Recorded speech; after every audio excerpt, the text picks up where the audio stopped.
बिस्मिल्लाहिर्रहमानिर्रहीम। प्यारे बच्चों, अस्सलाम वालेकुम।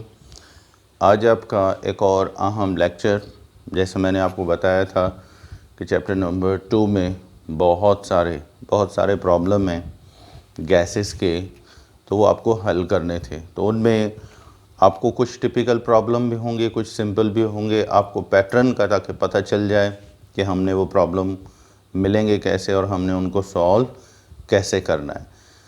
तो यहाँ हम शुरुआत करते हैं इन्हीं प्रॉब्लम्स से।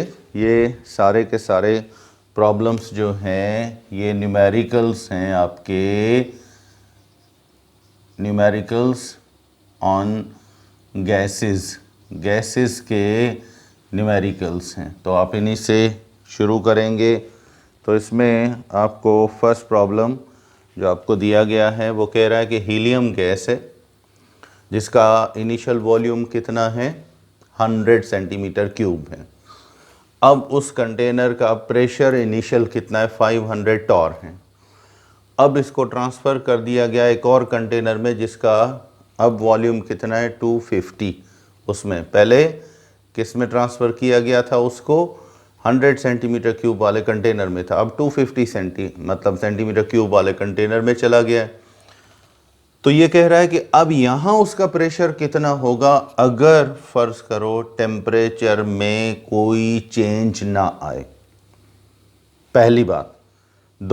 सेकंड, अगर टेम्परेचर पहले तो ये मालूम करना वॉल्यूम नया कितना होगा, टेम्परेचर वही सेम कांस्टेंट।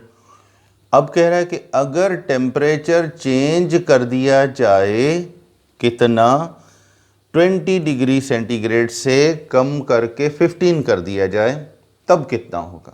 तो फर्स्ट ऑफ ऑल आप डेटा कलेक्ट करेंगे। इसमें आपको V1 वॉल्यूम जो है कितना मिला हुआ था, आपने न्यूमेरिकल पढ़ा 100 सेंटीमीटर क्यूब, और उसका इनिशियल प्रेशर 500 टॉर क्या था, प्रेशर था। और अब के बार उसका वॉल्यूम कितना कर दिया इन्होंने, ये P1।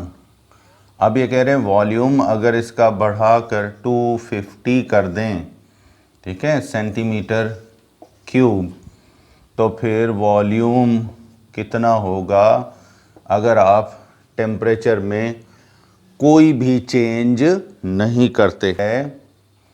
P1 V1 is equal to P2 V2। अब आपने कैलकुलेट क्या करना है, P2। तो P1 V1 अपॉन क्या कर दोगे, V2। ये आपका फार्मूला हो जाएगा P2 का, ठीक है। तो वैल्यूज़ आपके पास हैं, P1 कितना है 500 टॉर, और उसके बाद V1 आपके पास कितना है 100 सेंटीमीटर क्यूब, और V2 आपके पास कितना है 250। तो आपको आंसर मिलेगा कितना, ये आप इसमें देखेंगे, ये हो जाएगा 5000 को 250 से क्या करोगे, डिवाइड करोगे। तो आपको पता है 10 इसका भी ख़त्म कर दो, 10 इसका भी, तो हो गया 500। तो अब ये है तकरीबन आपका कितना हो जाएगा, ये हो जाएगा 400। क्या, ये आलमोस्ट, अगर ज़ीरो ख़त्म ना करें तो आपने ज़ीरो ख़त्म कर दिया इसका। यहाँ पर आपको आंसर क्या मिला, 400, ठीक है। पहले था 5, अब कितना हो गया 400 टॉर, कितना प्रेशर हो गया 400 टॉर। ये आपका रिज़ल्ट है। देख लें इसको एक दफ़ा जी। तो एक और प्रॉब्लम आपको मिला हुआ है, और ये है कि व्हाट आर डेंसिटीज़ कितनी होंगी in kilogram of the following gases at STP। जब स्टैंडर्ड टेम्परेचर और प्रेशर है तो डेंसिटी अब आपको ग्राम्स पर cm क्यूब में नहीं निकालनी, आपने डेंसिटी किस में मालूम करनी है, आपने डेंसिटी किलोग्राम और मीटर क्यूब। देखो अगर मास किलोग्राम में लेते हो तो डेंसिटी में वॉल्यूम मीटर क्यूब में लोगे। और याद रखें यहाँ प्रेशर आपको किस में लेना पड़ेगा, न्यूटन मीटर स्क्वायर में। और आर की वैल्यू आपको किस में लेनी पड़ेगी, 8.31, वो भी न्यूटन मीटर पर केल्विन पर मोल या पर मोल पर केल्विन में, या जूल्स में लिख सकते हो, वो लोगे। तो ये ध्यान में रखें, डेंसिटी किलोग्राम पर मीटर क्यूब में अगर है तो प्रेशर न्यूटन मीटर स्क्वायर में होगा 101325, और वॉल्यूम किस में होगा, वॉल्यूम हमेशा आपको पता मीटर क्यूब में होगा। और आर की वैल्यू 8.314 या 313 लिख सकते हैं। तो हम सबसे पहले डेटा कलेक्ट करेंगे। टेम्परेचर यहाँ आप देखेंगे ये प्रेशर की वैल्यू मिली हुई है 101325 न्यूटन पर मीटर स्क्वायर, फिर टेम्परेचर 273। अब देखते हैं टेम्परेचर 273, प्रेशर 101325 और आर की वैल्यू कितनी है 8.314। अब यहाँ पर मालिक्यूलर मासेस भी आप डेटा में लिख देंगे, CH4 का आपको चाहिए, ऑक्सीजन का आपको चाहिए और हाइड्रोजन का भी आपको चाहिए। तो मालिक्यूलर मास मीथेन का 16 mu, ऑक्सीजन का 32 और हाइड्रोजन का 2। ये मैं थोड़ा सा कैमरा को नीचे करूँगा फिर आपको ये नज़र आ जाएगा। अब फार्मूला जो है डेंसिटी का कौन सा है, PM/RT। ये इक्वेशंस जब आप हल करते हैं ना जनरल गैस इक्वेशन, वहाँ नंबर ऑफ़ मोल्स की जगह मालिक्यूलर मास अपॉन वॉल्यूम रख दो, number of moles mass upon capital M, उससे ये कैलकुलेशन हो जाती है। अगर आपको समझ में आए तो ठीक है, नहीं तो फिर ये फार्मूला भी आपको कैलकुलेट करवाएंगे। बहरहाल प्रॉब्लम में डेंसिटी का फार्मूला, अगर आपको प्रेशर मिला हुआ है, मालिक्यूलर मास मिला हुआ है या मास मिला हुआ है और आर की वैल्यू भी है, टेम्परेचर भी है, तो PM/RT, pressure molecular mass upon general gas constant into temperature. अब देखो प्रेशर कितना है 101325 और मॉलिक्यूलर मास मीथेन का कितना है 16 और जनरल गैस कांस्टेंट कितना है 8.313। इसको 273 से मल्टीप्लाई किया। अब देखो आपको आंसर यहाँ कितना मिलना चाहिए, सॉल्व करोगे तो 0.0714 ये आपको मिलेगा। और दूसरा डेंसिटी मालूम करने के लिए प्रेशर आपको 101325, मॉलिक्यूलर मास 32, उसके बाद जो है इसका आर की वैल्यू 8.313 और टेम्परेचर वही सेम 273। तो ये आप देख सकते हैं कि 273 तक आपने प्रेशर को लिया। चलें तो इसको आपने सॉल्व किया, आंसर क्या मिला 1.428। अब डेंसिटी है किलोग्राम पर मीटर क्यूब में।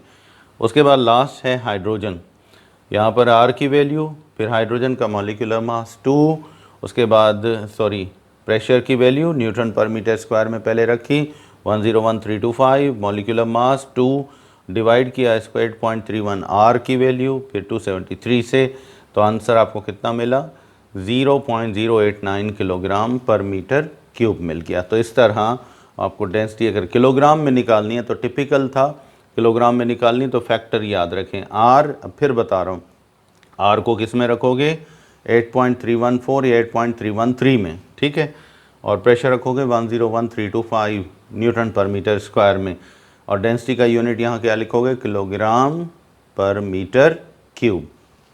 तो अब हम दूसरा प्रॉब्लम लेंगे फिर जी। तो एक और प्रॉब्लम ये कह रहा है एक सैंपल है क्रिप्टॉन गैस का जिसका वॉल्यूम कितना है 625 dm3। कितना वॉल्यूम है 6.25 dm3। थोड़ा सा डेमिश है अब इसमें, और उसका प्रेशर कितना है 765 टॉर है और टेम्परेचर 20 डिग्री सेंटीग्रेड है। अब ये कह रहा है जब इसको एक्सपेंड किया गया तो इसका वॉल्यूम बना 9.55 dm3 और प्रेशर था 375 टॉर। अब कह रहा है what is it's final temperature in degree centigrade. तो पहले आप डेटा कलेक्ट करेंगे V1 यहाँ पर आप देखें कितना है, दिस इज़ V1, ठीक है, 6.25 प्रेशर। P1 यहाँ पर कितना है, ये आपका P1 हो गया, और टेम्परेचर आपको यहाँ जो मिला हुआ है दैट इज़ T1। अब ये कह रहा है कि यहाँ वॉल्यूम कितना होगा जब V2 फाइनल वॉल्यूम ये है, तो उसके बाद प्रेशर फाइनल कितना है, ये है P2, और टेम्परेचर आपको फाइनल मालूम करना है T2 में। ठीक है, तो ये हैं आपकी वैल्यूज़। अब यहाँ डेटा कलेक्ट की, V1 6.25, P1 765, फिर P2 प्रेशर कितना था 375, उसके बाद T1 टेम्परेचर था 20 डिग्री सेंटीग्रेड, T2 आपको मालूम करना है, और V2 कितना था 9 पॉइंट कितना था आपके पास 55 डेसीमीटर क्यूब। अब ये हो गया हमारी डेटा। अब आते हैं फार्मूले की तरफ। थोड़ा सा मैं इसको नीचे कर रहा हूँ ताकि आपको क्लियर नज़र आए। तो इसमें आप देख सकते हैं फार्मूला है P1 V1 upon T1 is equal to P2 V2 upon T2। तो T2 आपने मालूम करना, इस तरफ ले जाएं, P1 V1 की तरफ आप ले आएंगे ये दोनों चीज़ें, मतलब जनरली आपके पास फिर ये वैल्यू क्या हो जाएगी, ये P2 V2 इस तरफ चले जाएंगे, तो फार्मूला हो जाएगा P1 V1 अपॉन कितना हो जाएगा P2 V2 इंटू, ठीक है, और T1 यहाँ पर डिवाइड में था, ये सारी वैल्यूज़ उधर चली जाएंगी, तो ये उलट हो जाएगा। तो यहाँ पर मैं थोड़ा सा आपको यहाँ पे बता दूँ, ये P2 V2 जो है ये तो है ही इनटू में, किस में है, इनटू में, ये V2 है, अपॉन में आपने रखा है P1 और V1। अब वैल्यूज़ को आप सॉल्व करें, तो वैल्यूज़ आपने पुट की, आपको टेम्परेचर मिला हुआ था, टेम्परेचर आपको 20 डिग्री T1 मिला हुआ था, कितना था 293, P2 आप देखो कितना है आपके पास 375, और उसके बाद V2 आपके पास कितना था, ये था आपके पास 9.55, और अपॉन में P1 कितना था 765 और V1 कितना था 6.25। तो ये आपने वैल्यूज़ पुट की। अब आंसर आपको क्या मिला, सॉल्व करने के बाद आपको यहाँ पर टेम्परेचर सॉल्व करने के बाद T2 आपको मिला 219 केल्विन। अब अगर इसको डिग्री में चेंज करना चाहो 273 माइनस कर लो, -54 में आ जाएगा। तो ये आपका न्यूमेरिकल था जिसमें आपने टेम्परेचर कैलकुलेट करना था। जी, तो एक और प्रॉब्लम, नेक्स्ट प्रॉब्लम ये है, ये कह रहा है कि working at a vacuum line, ठीक है, एक बिल्कुल वैक्यूम ट्यूब थी जिसमें एक केमिस्ट काम कर रहा था, उस ट्यूब पर बिल्कुल आइसोलेटेड सिस्टम था उसके पास, वो ख़ुद एक आइसोलेटेड सिस्टम में था, तो उसने नहीं, ये एक नेक्स्ट प्रॉब्लम हमारा, ये कह रहा है working at a vacuum line a chemist isolated a gas in a weighing bulb with a volume of 255 centimetre cube. एक आइसोलेटेड ट्यूब थी जिसके अंदर गैस भरी हुई थी, बल्ब थी जिस पर केमिस्ट गैस पर काम कर रहा था, वो एक आइसोलेटेड एक बंद कंटेनर में थी जिसका वॉल्यूम कितना था 255 सेंटीमीटर क्यूब था। ये 255 सेंटीमीटर क्यूब की गैस थी। अब आगे इसके बारे में ये कह रहा है कि इस गैस का टेम्परेचर कितना था 25 डिग्री सेंटीग्रेड था, और इसका प्रेशर जो था वो 10 टॉर था। अब अगर इस गैस का मतलब वज़न किया गया तो पता चला कि ये 12.1 मिलीग्राम है। अब ये कह रहा है कि इन कंडीशंस में आप ये बताएं कि गैस का मॉलिक्यूलर मास कितना होगा। आपने यहाँ पर molecular mass of the gas बताना है। तो हम सबसे पहले यहाँ पर डेटा कलेक्ट करेंगे। वॉल्यूम था 255 सेंटीमीटर क्यूब।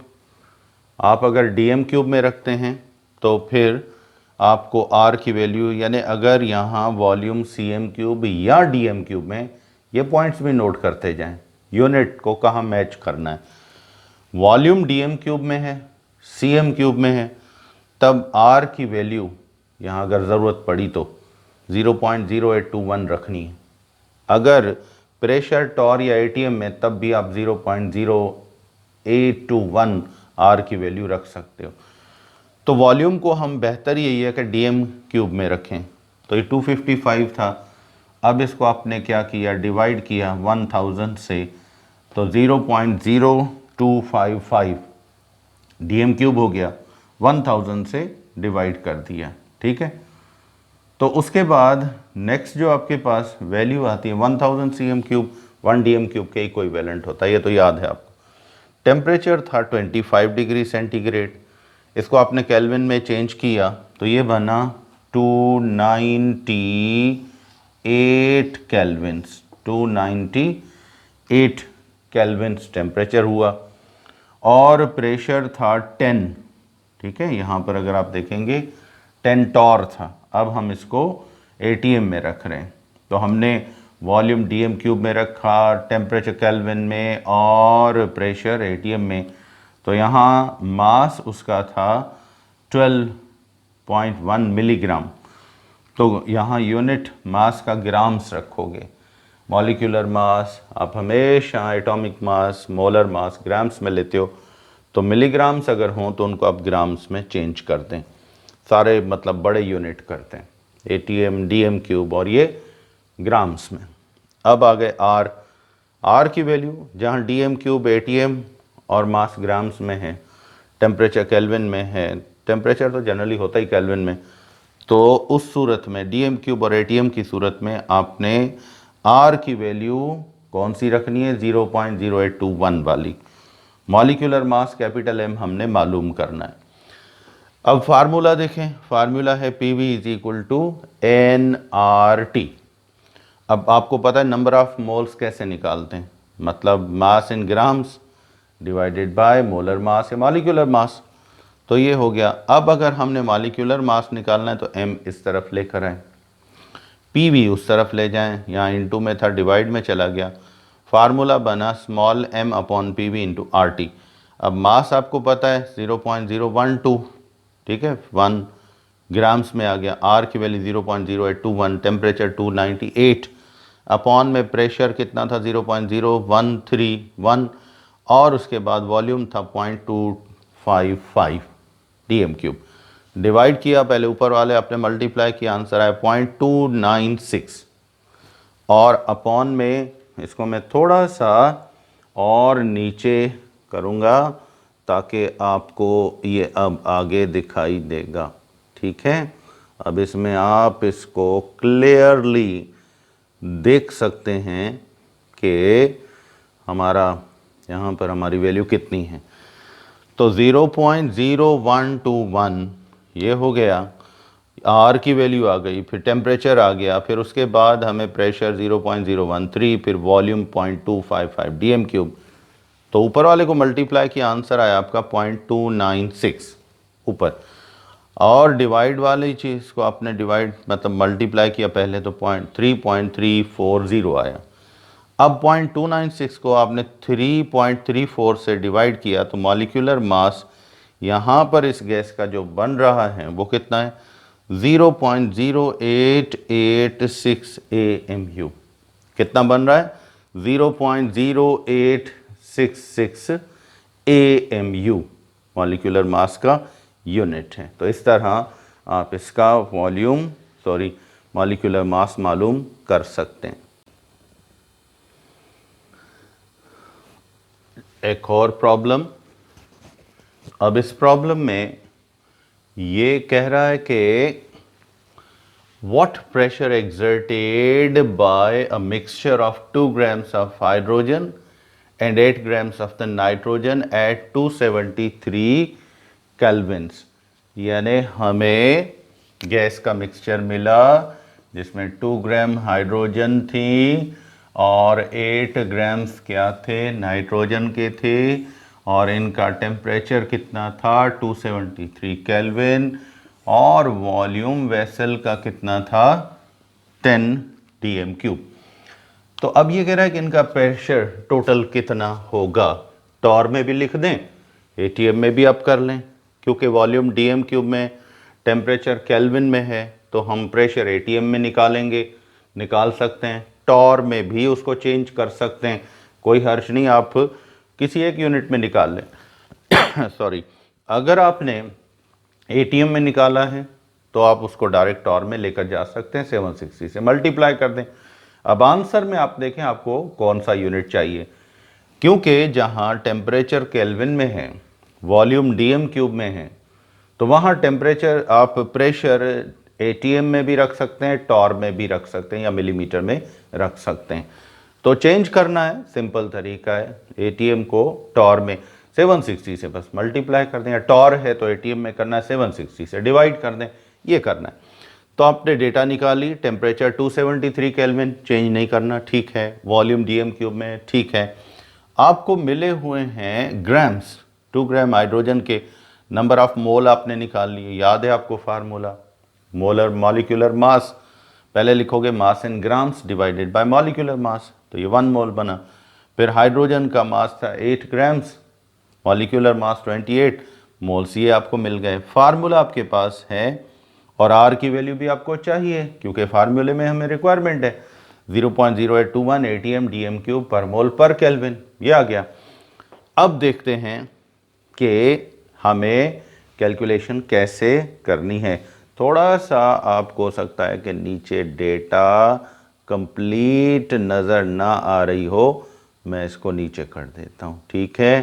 तो अब यहाँ पर आप देख सकते हैं temperature 273, volume 10 dm³, number of mole hydrogen का 1, इसका 0.28, आर की वैल्यू 0.0821, ये हो गई डेटा।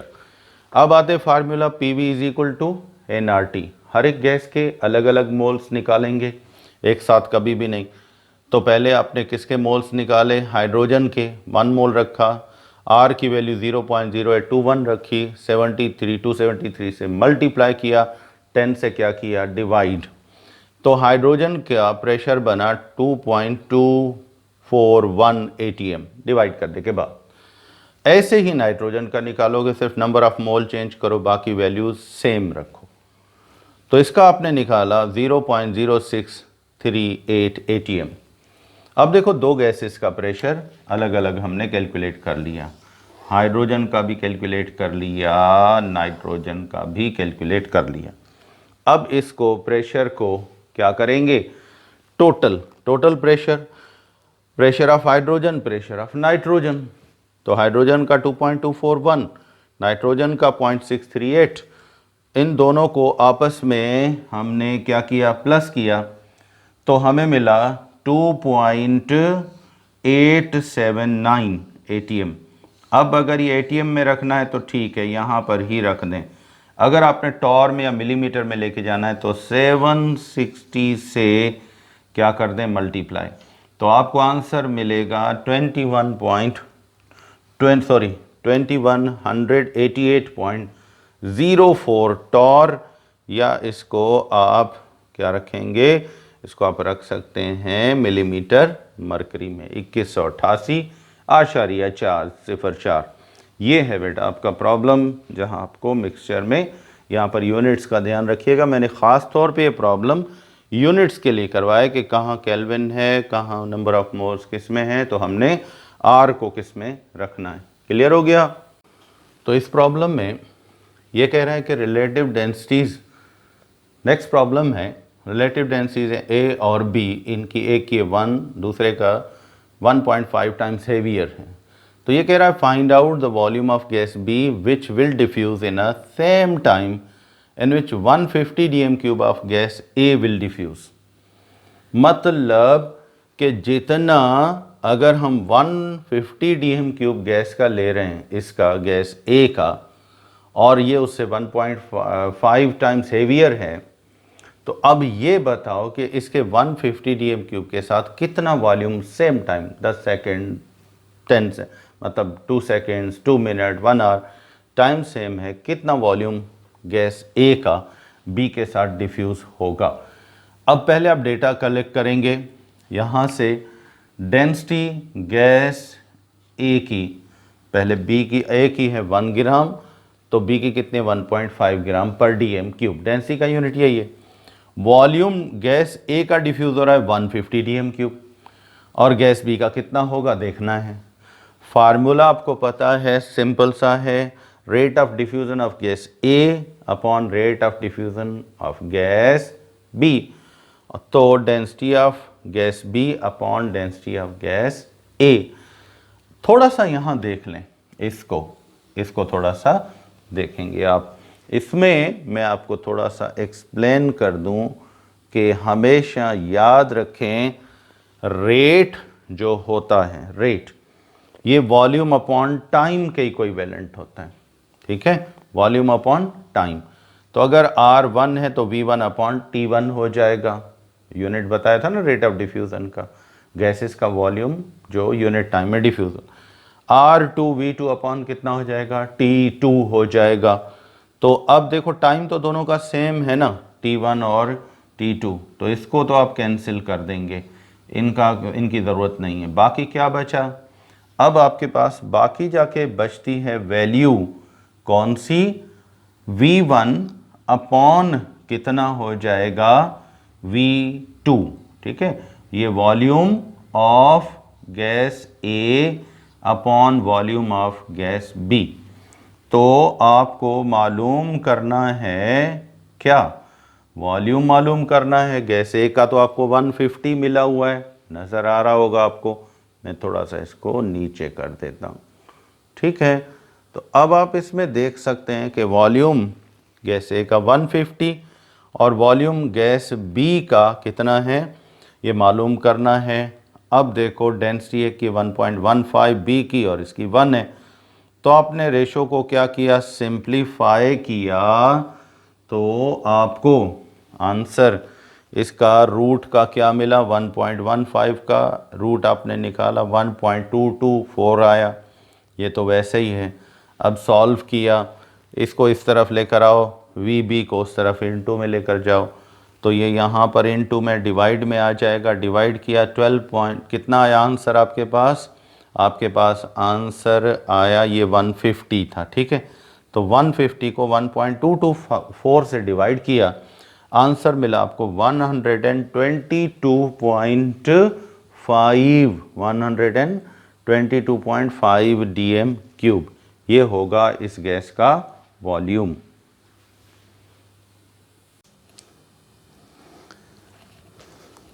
अब एक और प्रॉब्लम कह रहा है, calculate the number of molecules and number of atoms in a given amounts of each gas. Her gas का आपको अमाउंट दिया गया है। इसमें पहला अमाउंट है 20 सेंटीमीटर क्यूब मीथेन के हैं, 0 डिग्री उसका क्या है टेम्परेचर है, और प्रेशर कितना है 700 मिलीमीटर मर्करी।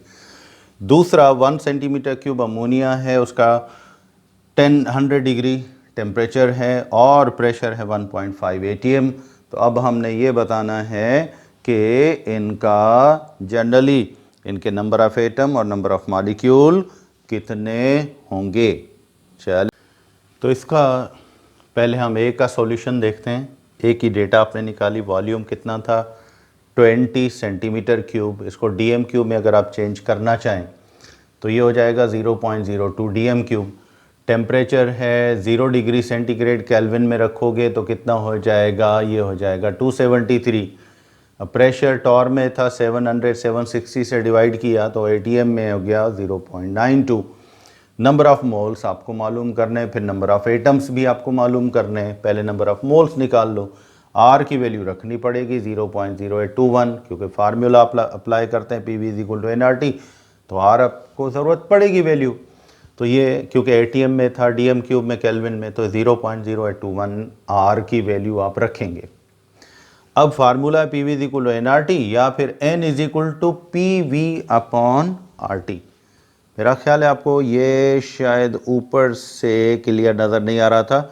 अब देखें, वॉल्यूम है 20 सेंटीमीटर क्यूब, 0.02 डीएम क्यूब। आपने इसको सीएम क्यूब को इसमें चेंज किया, 1000 से डिवाइड किया। फिर टेम्परेचर था 0 डिग्री सेंटीग्रेड, इसको केल्विन में चेंज किया 273 हो गया। प्रेशर था 700, इसको आपने डिवाइड किया 760 से 0.92 ATM आ गया। फिर आपको नंबर ऑफ़ मोल्स मालूम करने, आर की वैल्यू यहाँ क्योंकि ये यूनिट सेम है तो ये आपने रखा। यहाँ तक आपको समझ में आ गया हो गया, मैंने थोड़ा ये रिपीट कर दिया।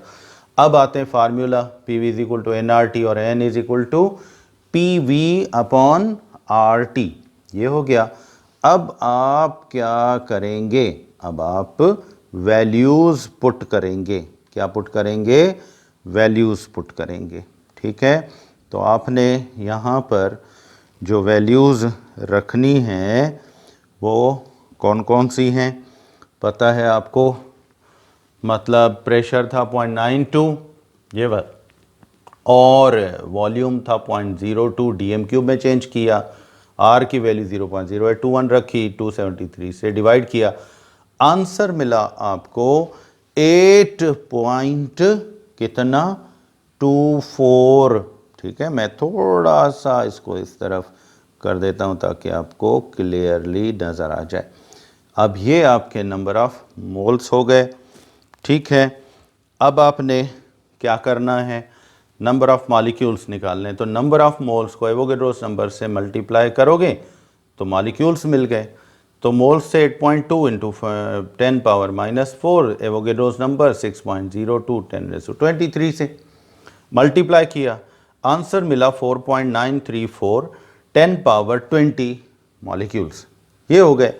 अब हमें पता है कि मीथेन का फार्मूला है CH4, 4 हाइड्रोजन 1 कार्बन 5 एटम एक मॉलिक्यूल में। तो एक मॉलिक्यूल के आप क्या करोगे, अब ये आपको कितने मतलब मॉलिक्यूल्स के अंदर एटम निकालने, 4.934 10 पावर 20, तो इसको 5 से मल्टीप्लाई किया, आंसर आपको कितना मिला 2.46 10 पावर -21 एटम्स। कितना सिंपल तरीका था। चले अब लास्ट प्रॉब्लम आपका इसी का पॉइंट बी, मतलब ऑप्शन ए तो आपने कर लिया, अब ऑप्शन बी डेटा लिखेंगे। वॉल्यूम था 1 सेंटीमीटर क्यूब, DM क्यूब में चेंज किया, 1000 से डिवाइड किया, आंसर आया 0.001 DM क्यूब। CM क्यूब को DM क्यूब में डिवाइड करने का तरीका ये है कि आप उसको 1000 से CM क्यूब को डिवाइड कर दें, क्योंकि 1 CM क्यूब 1000 DM क्यूब के बराबर होता है। अब टेम्परेचर है 100 डिग्री सेंटीग्रेड, 273 इसमें ऐड करोगे तो ये 373, ये केल्विन में चेंज होगा क्योंकि टेम्परेचर आप केल्विन में रखते हैं। फिर प्रेशर है 1.5 ATM, ये तो ठीक है। आर की वैल्यू 0.0821 आपको चाहिए होगी। नंबर ऑफ मोल्स आप पहले निकाल लो, फिर मॉलिक्यूल भी निकाल सकते हो, एटम भी निकाल सकते हो। तो फार्मूला है PV is equal to NRT, और N मालूम करना है तो PV अपॉन RT। अब वैल्यूज़ रखो, P pressure 1.5, V volume 0.001 DM cube, R 0.0821, temperature 373 हो गया। अब आपने क्या किया, अब इसमें वैल्यूज़ पुट करने के बाद डिवाइड किया, आंसर आपको मिला 4.898। कितना मिला? 4.898, ये हो गया नंबर ऑफ मोल। अब नंबर ऑफ मोल्स को अगर एवोगेड्रोस नंबर से मल्टीप्लाई करो तो नंबर ऑफ मॉलिक्यूल मिल जाएंगे।